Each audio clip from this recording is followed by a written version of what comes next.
Selamat pagi jemaat yang terkasih dalam nama Tuhan Yesus. Kami mengucapkan selamat hari Minggu pada seluruh jemaat sekalian yang terkasih dalam nama Tuhan Yesus.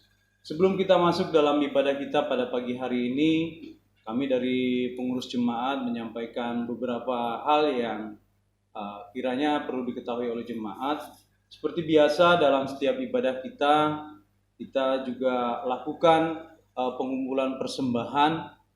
Untuk itu kami sampaikan kepada jemaat menanggapi beberapa hal yang dipertanyakan oleh jemaat, bahwa persembahan tersebut mari kita kumpulkan dan pada waktunya nanti kita akan membawa kepada gereja dan selanjutnya kita akan doakan. Begitu juga dengan minggu depan bertepatan dengan hari Pentakosta, seperti biasa yang rutin kita lakukan setiap tahunnya, kita akan membawa juga persembahan sulung yang kita kumpulkan dari pekerjaan dan usaha yang kita lakukan, dan nanti itu juga seperti persembahan yang kita kumpulkan setiap minggu, kita juga akan bawa pada waktu kita akan lakukan ibadah di gereja ini setelah nanti ada pengumuman dari pemerintah kapan boleh kita mengadakan ibadah bersama-sama lagi. Nah, untuk itu mari jemaat sekalian kita mengumpulkan persembahan setiap minggunya dan juga persembahan sulung yang nanti akan kita berikan pada waktu memperingati hari Pentakosta, dan nanti kita bawa ke gerejanya setelah ibadah diperbolehkan oleh pemerintah kita lakukan di gereja. Dan juga kami mendengar beberapa jemaat yang mengalami sakit penyakit, dan kita terus doakan melalui gerejanya, walaupun kita tidak bertemu, tetapi secara khusus Bapak Pendeta juga terus mendoakan bagi jemaat yang mengalami sakit penyakit. Dan untuk itu kami mohon kepada seluruh jemaat, apabila kita mengetahui ada yang sakit, agar boleh diinformasikan kepada pengurus, dan nanti selanjutnya akan kami sampaikan kepada Bapak Pendeta Yudas. Walaupun kita tidak bisa bertemu dan membesuk, yang pasti kita bisa mendoakan para jemaat yang sakit tersebut. Demikian Bapak Ibu jemaat sekalian yang terkasih dalam nama Tuhan Yesus, warta jemaat yang boleh kami sampaikan. Selanjutnya kita masuk dalam ibadah kita. Kami ucapkan selamat berbakti.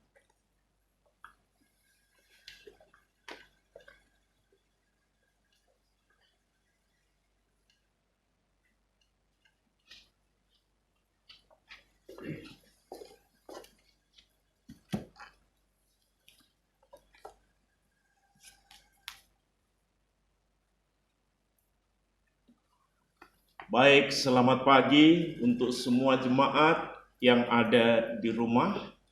Saya yakin kalian sudah siap untuk mengikuti ibadah pada hari ini.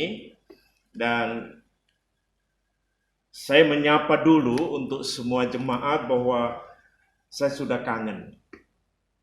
Saya sudah rindu. Biasanya kerinduan itu setiap minggu saya wujudkan dengan menepuk dada atau pundak jemaat. Itu sebagai tanda, ya, bagi saya sebagai tanda kasih sayang seorang bapak rohani kepada anak rohani. Dan itu sudah 2 bulan kita tidak lakukan, ya. Tetapi kasih sayang itu tetap kita akan berjumpa lewat doa kita bersama, lewat persekutuan kita. Biarlah Tuhan tetap mempersatukan kita dengan kasih-Nya yang tanpa batas itu, ya. Kita kuduskan ibadah pada hari ini. Pertolongan kami datang dari Allah yang menciptakan langit dan bumi, yang tidak pernah meninggalkan pekerjaan tangannya, dan yang setia selama-lamanya. Turunlah kiranya atas kita anugerah dan damai sejahtera dari Allah Bapa kita, Tuhan Yesus Kristus. Amin. Kita angkat pujian untuk kemuliaan Tuhan dari KPPK nomor 247 ayat 1 dan 2.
baik kita ucapkan pengakuan iman rasuli bersama-sama.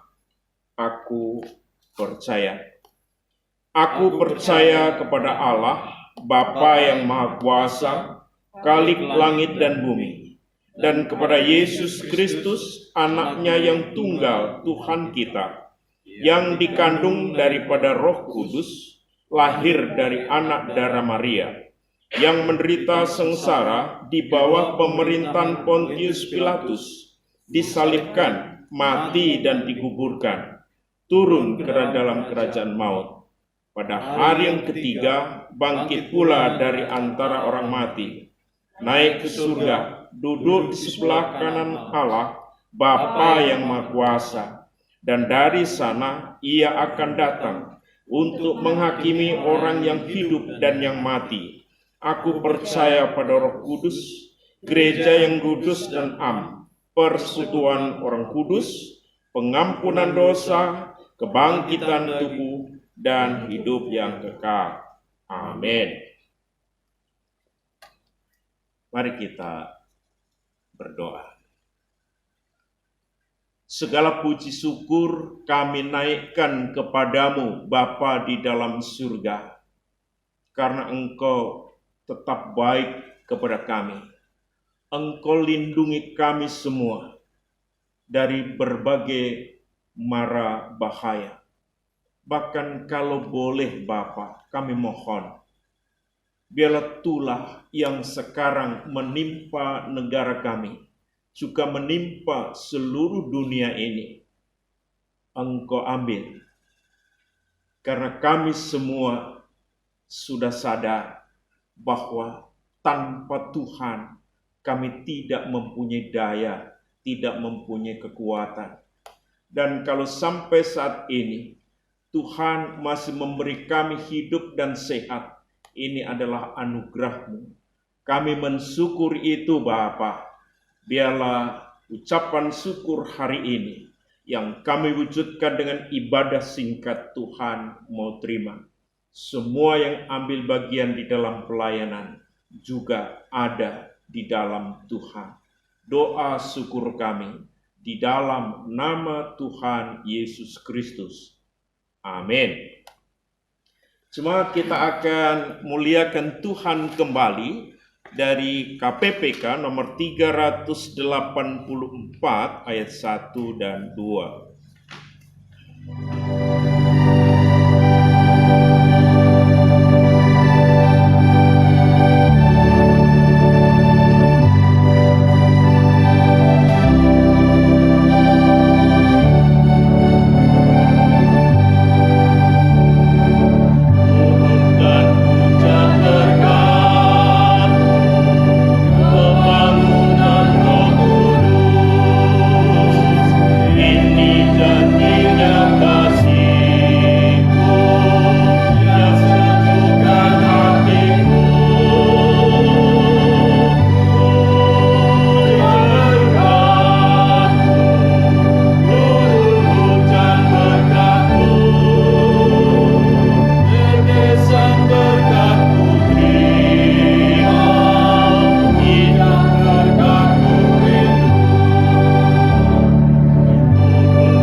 Baik, jemaat yang dikasihi Tuhan, firman Allah yang akan kita renungkan, saya akan baca dari Kisah Para Rasul pasal 1.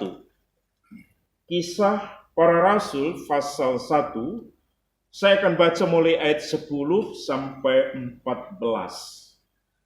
Kisah Para Rasul pasalnya yang pertama, pasal 1, Saya akan baca mulai ayat 10, demikian sabda Tuhan.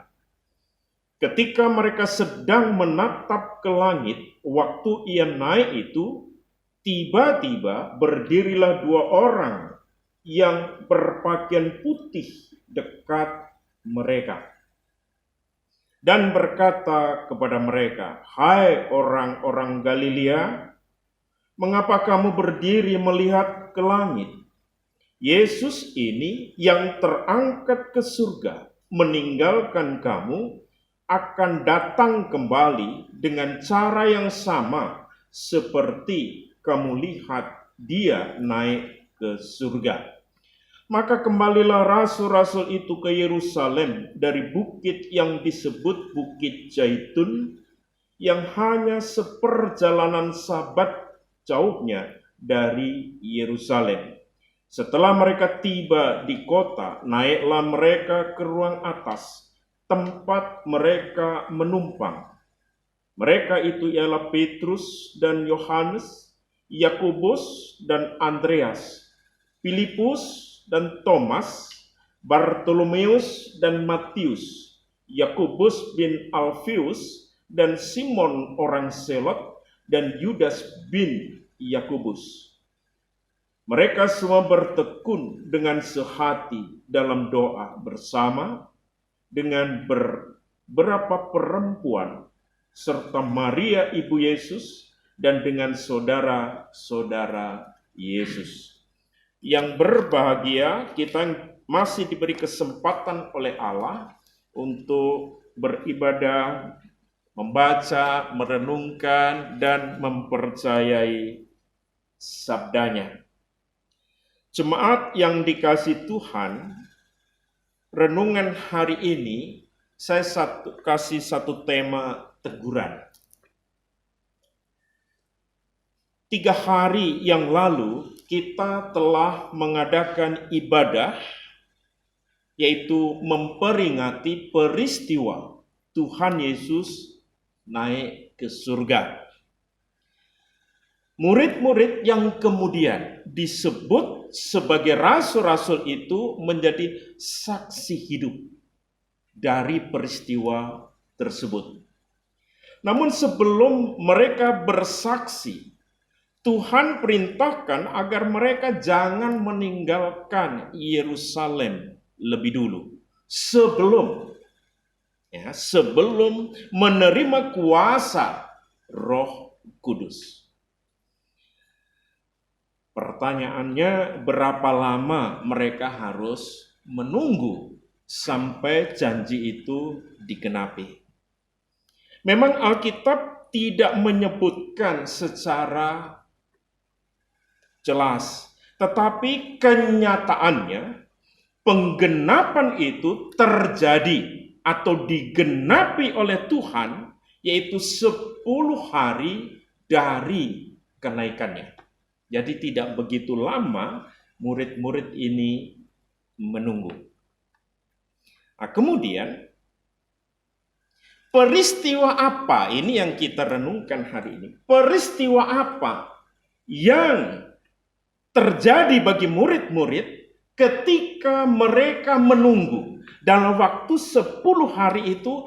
Peristiwa apa yang mereka alami dan mereka lakukan sampai akhirnya Pentakosta itu betul-betul terjadi atau digenapi? Kalau kita lihat di dalam Kisah Para Rasul pasal 1, ada 2 hal yang dilakukan oleh murid-murid.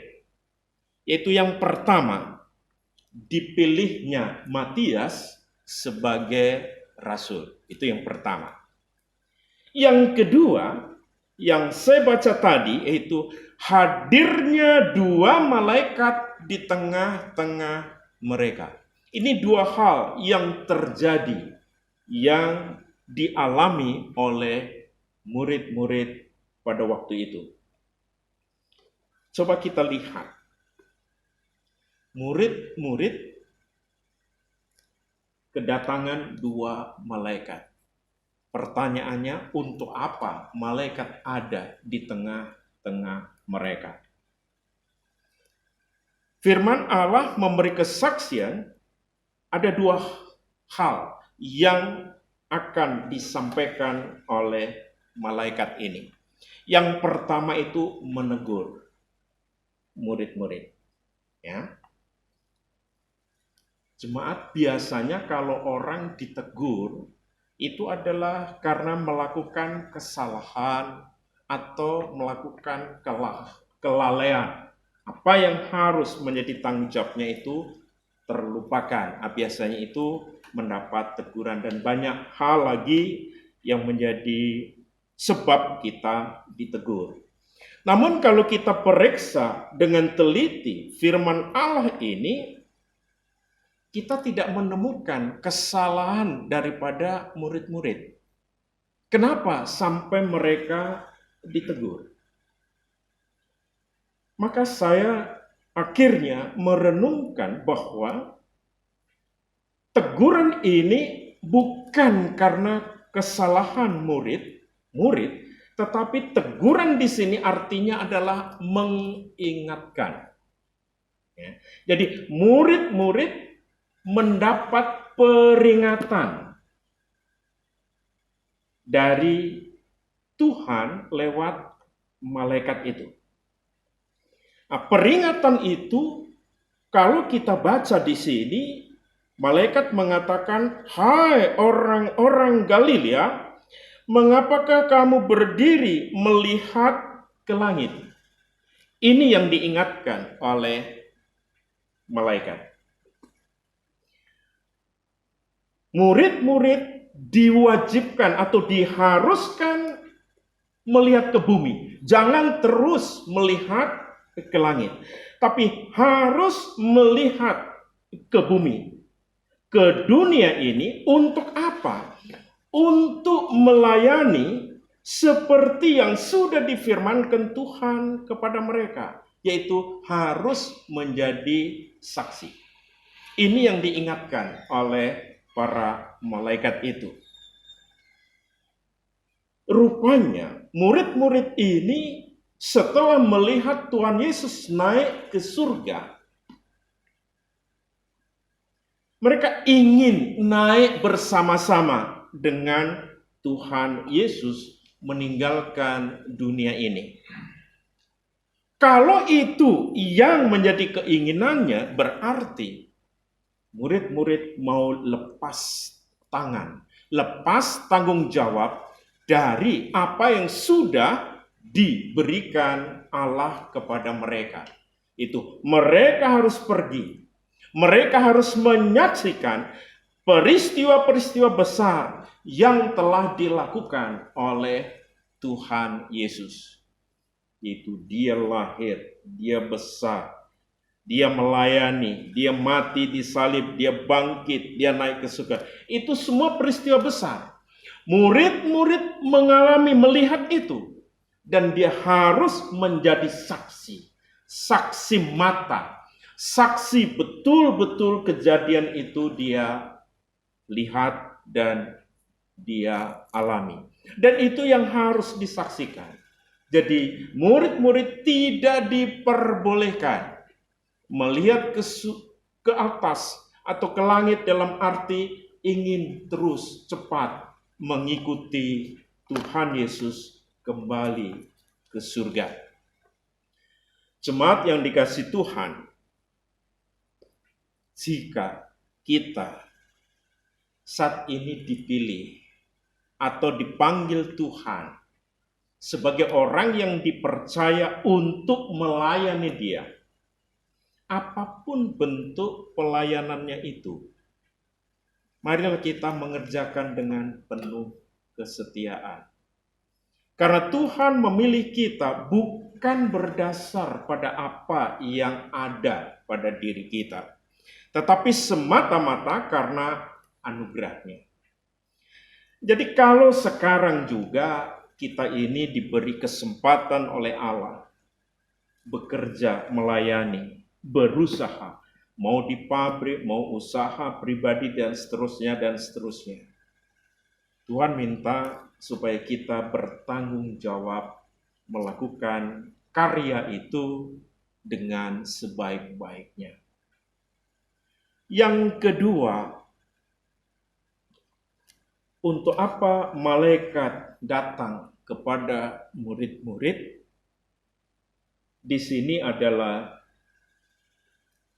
malaikat mewartakan berita sukacita. Ini yang kedua. Kita lihat kata malaikat itu, Yesus ini yang terangkat ke surga, meninggalkan kamu, akan datang kembali dengan cara yang sama, seperti kamu lihat dia naik ke surga. Ini berita sukacita yang disampaikan malaikat itu kepada murid-murid. Ya. Coba saya akan sedikit memberitahu kita tentang kata malaikat. Ya. Malaikat di dalam bahasa Yunani itu adalah angelos. Malaikat bahasa Yunani itu angelos. Angelos artinya itu pembawa berita, ya, atau utusan. Itu angelos. Ya, pembawa berita atau utusan. Kemudian kata Injil, ya, di dalam bahasa Yunani itulah euangelion. Dari dua kata yaitu eu itu artinya baik, ya. Angelion itu mengabarkan atau membawa kabar. Jadi malaikat di sini datang di tengah-tengah murid-murid untuk membawa kabar baik. Membawa kabar sukacita. Artinya adalah yang disampaikan oleh malaikat bukan dari malaikat itu sendiri. Kalau disebut membawa itu berarti ada yang dibawa dari pihak lain. Itulah Tuhan. Jadi yang dibawa, yang disampaikan oleh malaikat-malaikat kepada murid-murid ini adalah berasal dari Tuhan. Malaikat bertindak hanya menyampaikan firman Allah itu sendiri. Dan firman ini tadi saya katakan isinya adalah kabar baik. Di mana letak kabar baiknya? Di sini disebutkan bahwa Yesus ini yang terangkat ke surga meninggalkan kamu akan datang kembali. Ini kabar sukacitanya. Yesus naik ke surga bukan melarikan diri. Tetapi Yesus naik ke surga tetap bertanggung jawab kepada dunia ini, bahkan juga surga. Karena dialah yang berkuasa baik di surga maupun di bumi. Dan malaikat ini mengatakan pada waktunya dia akan datang kembali. Itu berarti satu kepastian.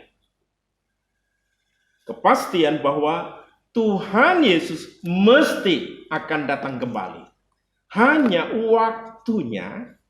Di sini disebutkan bahwa meninggalkan kamu akan datang kembali dengan cara yang sama seperti kamu lihat dia naik. Dengan cara yang sama. Artinya adalah ketika Tuhan Yesus naik ke surga, murid-murid tidak tahu. Dia diajak ke Bukit Zaitun. Dan mengikuti. Tetapi murid-murid dan orang-orang percaya pada waktu itu tidak mengira bahwa itulah pertemuan terakhir dengan Tuhan Yesus yang menjelma jadi manusia. Karena setelah Tuhan mengangkat tangannya memberi berkat, kemudian Tuhan terangkat ke surga. Jadi cara yang sama artinya adalah tidak seorang pun yang tahu atau menduga bahwa saat itulah saat datangnya Tuhan kembali. Hanya yang diminta adalah kita tetap percaya dan kita mengimani. Kita mempersiapkan diri untuk menyambut kedatangannya itu. Persiapan kita ini harus apa? Yang pertama ya kita harus bertobat. Kemudian yang kedua, kita harus menghargai waktu ini.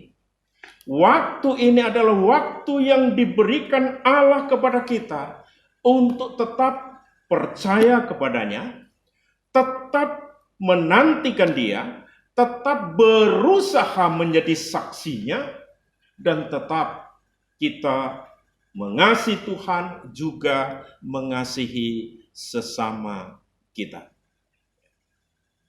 Itulah pertanyaan kalau kita ditanya persiapan apa yang harus kita lakukan.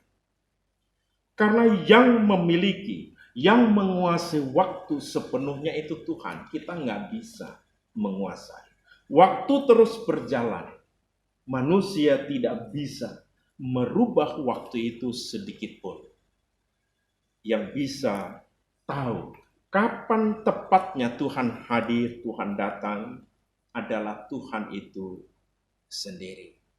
Tetapi ada satu janji Allah yang sudah pasti bahwa saat ini Dia menyertai kita.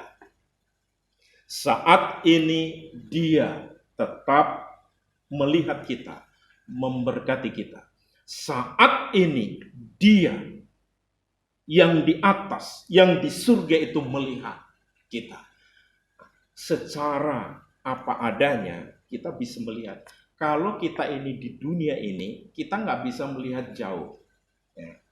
Kita di dalam gereja misalnya, kita nggak bisa lihat apa yang terjadi 100 meter atau 50 meter dari sini. Tapi kalau Tuhan posisinya di atas, Dia bisa melihat semua, Dia bisa lihat. Itulah iman kita. Tuhan sekarang melihat kita. Mungkin kita sakit, mungkin kita kekurangan, mungkin kita kehilangan pekerjaan, dan seterusnya dan seterusnya. Tuhan melihat. Dan Tuhan mengatakan, aku terus menyertai kamu dan memberi jalan keluar kepadamu. Tuhan Yesus dimuliakan. Amin. Kita berdoa kembali. Terima kasih Tuhan Yesus. Sedikit yang kami renungkan. Biar ini membuat kami masih boleh menatap masa depan. Karena Tuhan bersama dengan kami. Apapun yang ada di depan kami. Satu kegelapan, tetapi Tuhan adalah terang bagi kami. Tuhan adalah yang akan memegang tangan kami, memimpin kami memasuki kegelapan, dan akhirnya menemukan terang itu yang sebenarnya. Terima kasih Bapa, berkati negara ini, berkati semua rakyatnya, dan biarlah Tuhan mengampuni kami semua, supaya apa yang terjadi di negara kami ini boleh terselesaikan dengan pertolongan-Mu. Di dalam nama Tuhan Yesus kami berdoa. Amin. Kita akan menyanyi untuk kemuliaan Tuhan kembali dari KPPK nomor 344. 344.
Baik, jemaat yang dikasih Tuhan, kita ucapkan doa Bapa kami bersama-sama.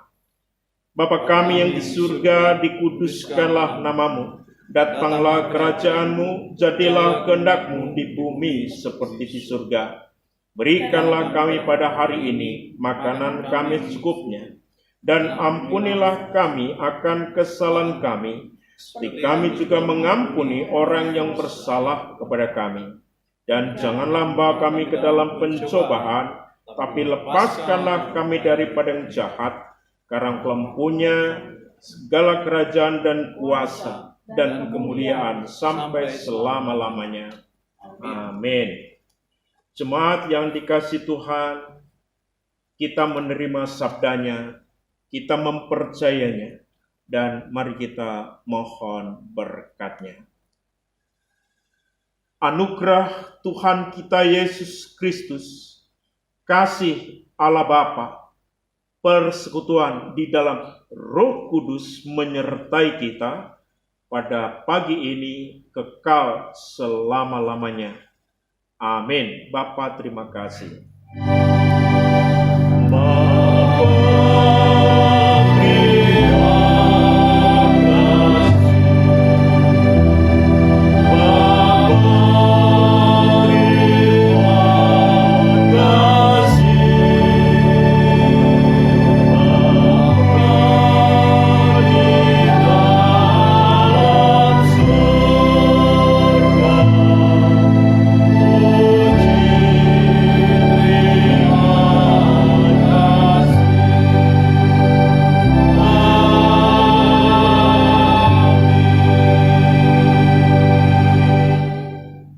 Amin. Tuhan Yesus memberkati.